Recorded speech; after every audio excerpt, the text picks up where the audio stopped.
Yeah, hi guys. Welcome back to part 2, Quest39, Finland and beyond.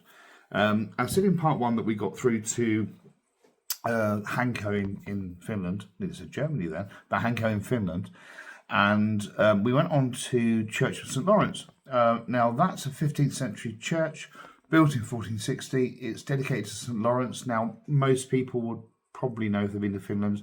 A lot of the medieval churches in Finland are all dedicated pretty much to St. Lawrence anyway, to be fair. It's got some interesting paintings in there. It's got from the end of the 15th century, obviously. There are also 7 limestone tombs inside the church, which are quite interesting as well. The belfry was erected in 1746. Great energy, great place, worth a visit there. Church of St. Lawrence in a place called Pernio, Pernio, in Finland. We went on to Turku Cathedral, Turku Cathedral in Turku itself, obviously. Now, the cathedral was built out of wood originally in the sort of late 13th century, so we're looking around about 1276 CE. It was dedicated to the main cathedral of Finland, 1300. It was the seat of the Catholic Bishop of Turku. It was considerably expanded in the 14th century and the 15th centuries, actually, mainly using stone and construction material. It's interesting to note, actually, that it was damaged badly during the Great Fire of Turku in 1827. Isn't that interesting, isn't it? Because we've got the Great Fire of London that started in Pudding Lane, as most people will know. And we've got the Great Fire now here of Turku in 1827. How interesting. So, yeah, it's worth a look into. Have a look at the cathedral. It's got some beautiful pieces in there. Immaculate kept, like most of these cathedrals are. Yeah, just really, really good. We went on to Tanola Church. Again, it was the first one called Tanola Parish was around about 1329 CE.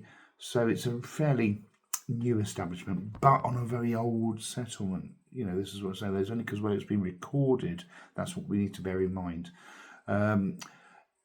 It's got some interesting crosses inside, some symbols, some paintings, the usual that you see in the church. Quite interesting. It's attached to my 13th great-grandfather, so to Nala in Finland. So that's quite interesting, actually, in that sense. We went to the outdoor area, to the place of what is known as the Rising. Now, we've covered the aspects of the Rising before. What is this Rising aspect? Well, it goes back to around about 10,000 BCE. And it's certainly going to be mentioned in my next book coming out, Book of Secrets.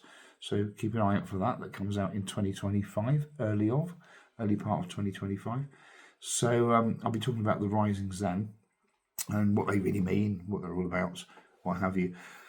We went on, you've got some other churches here that we went to a Calais church. Now, the construction of that church was started in 1651, carried out to the 1670s. So, it was a fair old time to get the church built. But we've got to remember that these churches were built by manual labour and manual tools. It's not the tools that we have today, obviously, that we're sort of privileged to have, I guess.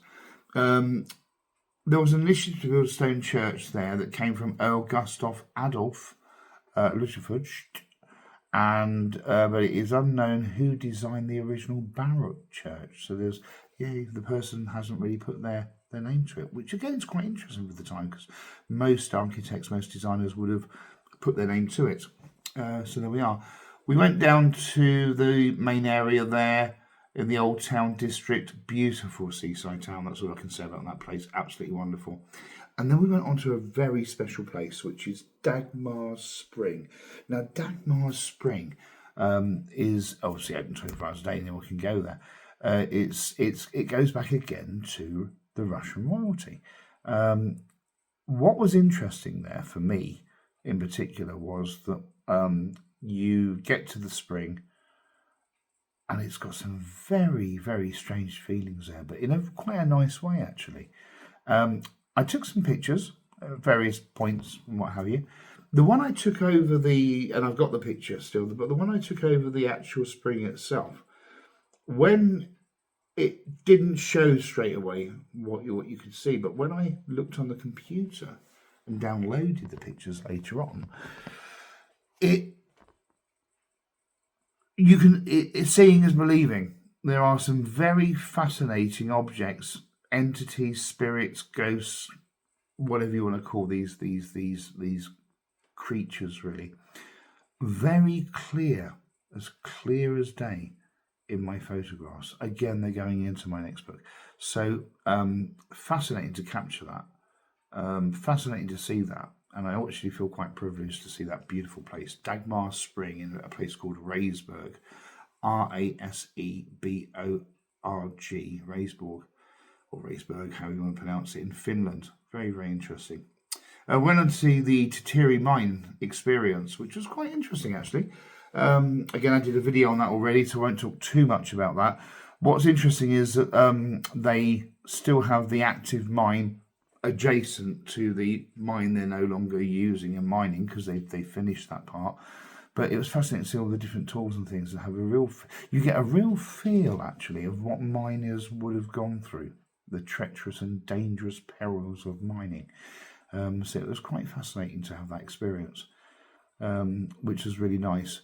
Normally around about 2 o'clock or 3 o'clock every day, you hear the massive great boom, where they're blasting explosives from the other mine underground, quite some depth to mine for their hoard, their treasures, I guess. Then we went on to another church of St. Lawrence. At this, I mean Lohja, which is Lohja, Lohja. And that was built in 1740. It's the third largest medieval parish church in Finland. It's got mirrors from the 16th century. And some say it's the most valuable medieval building in Finland. Not quite sure how true that is, but that is referenced in many places, which is quite good. Oh my goodness.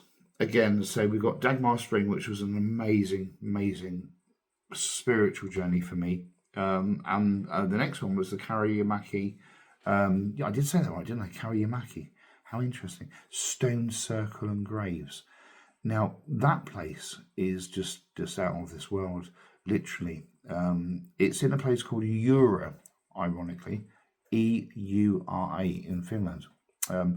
It's dated around about 38,000 BCE, which means it's 40,000 years old. Now, back in the day, at that point, Eura was actually by the sea.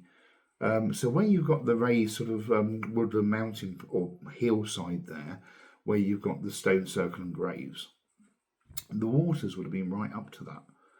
But as we know, with plate tectonics and changes and landmass and what have you over that, all those years, 40,000 years ago, but over 40,000 years, it's changed the landscape. So there's obviously no sea around it anymore, but it's a fascinating place to see. What an amazing place to experience at first hand, really, which is absolutely good. So that's the Kariamaki Stone Circle and Graves. That's Karajam, M for Mike, AKI, if anyone ever wants to go and research that. Amazing place. Absolutely gorgeous. We went to Pojo Church. That was good. It's in a church in Pojo, which is called St. Mary's Church, really dedicated to St. Mary. Built in 1400s. Good little church. It's got an interesting organ in there.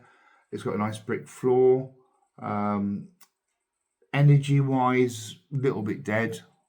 Couldn't really sense much there, if you believe in that sort of thing. But it looked nice. So there we are. Hanko Church, went there. Now, the church in Hanko actually is a neo-Gothic church. It was built in 1892. It was designed by a chap called Johann Jakob Arenberg, and the church was damaged badly in World War II. But then it was thoroughly renovated, which is quite good that they got rebuilt. What's interesting is it's next to the water tower, or rephrase that. The church was there first, the water tower came later in the centuries. But it all looks quite amazing to see them both side by side, almost like partners in crime, I guess. Partners in crime. So that was Hanko Church. Went down to the Tanola shops on a little sort of beach side or rock side there. Did a little video already, you've probably seen that. Really nice place. We then, obviously, when we left Finland at that point, we then went over to Estonia, and we went to Tallinn, obviously from Helsinki to Tallinn. Now, the what can I say about Estonia? What a beautiful, beautiful country and absolutely wonderful people. Out of the entire journeying so far, I felt mostly at home in Estonia. An amazing place, actually. We went to the S.A. Jakobskusten like castle area that was originally, again, I did a little film there, did some photographs there that I've already uploaded. That's in a place called Järva, district of Järva, Jarva, Järva, and Makond, which is Maakon for November, D, Makond in Estonia. We went there, excellent place. What a beautiful place to go and have a little look around. That was really good. Obviously we stayed in Estonia for a couple of evenings, a couple of nights. We went to after that we travelled from Estonia to Latvia. We went to Riga Cathedral. Now most people do know Riga Cathedral. There's a little connection there to my 20th great grandfather, actually 20th great grandfather. Can you imagine that? The church was built near the river Daugava in 1211 CE. And basically, the person who built it and designed it came from Lower Saxony in northwestern Germany. So it does have that real German feel about it, which I'm not surprised. It is considered the largest medieval church in the Baltic states. And I think I can believe that, because when you approach Riga Cathedral, it just really embraces you, if that makes sense. Really embraces you. Sort of just consumes the entire vision, really, which is quite amazing. We also looked at the again, that was quite an interesting experience. I think more for my learned friend Janice as well, because we finally went into a full-on Russian Orthodox church, and that was St. Nicholas in Tukuma in Latvia. Tukuma Pilsēta is the actual place, in Tukums in Latvia. And the church there is obviously, it's very different style. You've got ladies in there always working with the different flowers in different parts. It's not like the churches that most people know, where you've got pews running down central aisle up to a high altar. You've got the pulpit. You've got the the various other parts in there. It's not your standard sort of church, so it's very different. What you will do when you walk in, it's a very large open space, and they have different pictures and different frames and different waters for anointing and different things. It's a very different setup, but in a very, very beautiful way. And it did feel like it was a real good community there. Although the current times I know isn't really showing us that, but it did to me, from my own personal experience. Talking with one of the ladies in there, feeling and seeing the place was absolutely amazing. St. Nicholas Russian Orthodox Church in Tukuma Pilsēta, Tukuma Pilsēta. So that's what that is in Latvia. Latvia is quite a nice country, to be fair. There's not much I can say really about Latvia. It's just a nice country, and most people seem quite friendly. Cathedral Basilica St. Peter of St. Paul we went to when we travelled through to Lithuania. So we've gone through Estonia, Latvia, and now in Lithuania. The exact date of the first Gothic style church there for St. Peter and St. Paul was built is unknown, interestingly enough, is unknown. They can't pinpoint the dates. But it was first mentioned and written in sources in 1413 CE, which is quite interesting. It was the first school in Kaunas. It's in Kaunas, Kaunas in Lithuania, Kaunas. And it was mentioned in 1473 again. So I think really we're probably looking around about circa late 1200s into 1310 CE. By my own guessing, I'm looking at the structure and being around about 1310, but again, we can't confirm that for sure.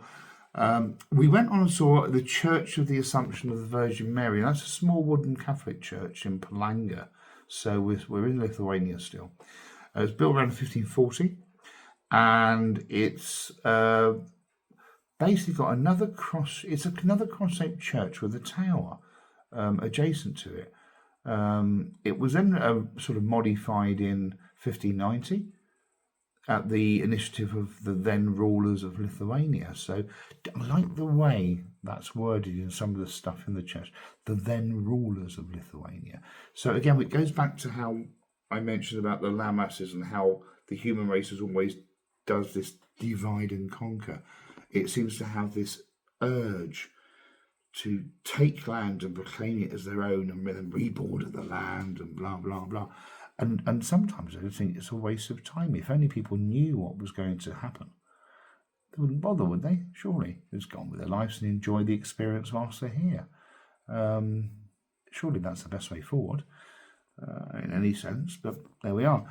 We also went to an amazing place in Palanga, which is the Sculpture Park, and I particularly enjoyed that. Again, I did a little video there, took lots of pictures. It's all these different sculptures all dotted around this little park area. Yeah, and it's just free, which I like. I like that because it means it's available to everyone, as most of these things should be. Life experiences. I mean, not everyone gets the blessing to go there, but certainly the locals can go and appreciate the art at any time, day or night. It's got some beautiful, the way they've set it all up is really nice. So that was a sculpture park in Palanga. We then obviously travelled back to Germany along the Baltic Sea. Now, the Baltic Sea is an interesting point when we left to go onto the ferry to go from Klaipėda in Lithuania to Kiel, Kiel in Germany. So that was an overnight crossing, but overnight plus an extra part of the morning as well, early morning. It's almost still. It's like jelly. That's the best way of describing it. It's like jelly because it's sort of landlocked because you can still get round out of the Baltic Sea, around the side parts of Denmark, and get around that way on the hook. Really, that is possible. But if we go back in time, it was actually the Baltic Lake. It was a lake, and it's only by landmass and changes over these thousands and thousands of years that we see the Baltic Sea as we know it today. So yeah, quite an interesting experience. It's quite dirty and quite polluted. There's a lot of bad writings about the Baltic Sea, but you don't see any wildlife along there. Obviously, it's just ship after ship after ship. It's just used as a transporting tool, really. But still a very nice journey on that ship, and that was with DFDS. That was very nice, actually, to be fair. Yeah, nice little experience there. We did have a complaint about one of the kitchen people in the buffet area. And thank you, DFDS. They dealt with that fairly swiftly and got that resolved with a very rude woman in the buffet area there, who I think she thought she was something that she wasn't, clearly. But that got resolved, so that's good. We were in Germany now, in Hemmoor. Now we're back in my favourite haunts of Germany. We're in, it's not back to where I used to live, but it's certainly not far away. So it's areas that I do know. The present church there, St Michael, is the third one on the site, interesting enough. It was built from 1647 to 1669. It became a church of the new town, Neustadt, new town, which was created in 1625 CE. So that's Hemmoor in Germany, HEMMOOR, Hemmoor in Germany. Interesting place, nice, vibrant, lovely people. Beautiful houses and things. They all kept very well, actually, to be fair. We went on to John the Baptist Church in Lochstedt in Germany, which is interesting. It has stories of glowing priests and moving objects, and the church is very much worth a visit. I took some pictures there at Johannes de Taufe Kirche, John the Baptist Church, Johannes de Taufe, and I'll wait for you to see them in the book. It's a very interesting church that is, anyone that does paranormal stuff and things, they would certainly find that church amazing, absolutely amazing. From there we travelled and went through. We went to my favourite place on the entire quest. We went to Dixmude in West Flanders. We're heading through now back towards Blighty, and we're now in Belgium. And we went to Dixmude. Now, Dixmude has Yesser Towers there, which is great. And Yesser Towers, it's the town centre is amazing. The Yesser Towers is even better. Yesser Towers is basically was built in 1828 CE for the Flemish movement at the time. Now, for those who don't know about the Flemish movement was about very similar to about them trying to, the people of Belgium trying to protect their, or Flanders rather, protect their culture, protect their way of life, and try and ensure that their social identities were upheld. So that was what the Flemish movement was really about. At that time in 1917, but by World War II, Hitler invades Belgium on the 10th of May 1940. And then he turned, which was interesting, or the German army, the Nazi party and that, they turned the Yesser Towers and made it into the Nazi icon. And the ground was used for the main ceremonies of the German army for that period of time. And I can see why, because it's just an amazing structure. And it's got so much significance going backwards in time that I can't really say on here. It would take too long to explain, but it's certainly, again, in my book, my upcoming book. Now, part of the actual Yesser Towers was demolished in 1946, but only to be rebuilt on the original foundations in 1952 and completed in 1965. Now, what's interesting now, in today's world, in the here and now, it's labelled as a peace gate, which I find quite interesting, because it was far from that back in a period previously.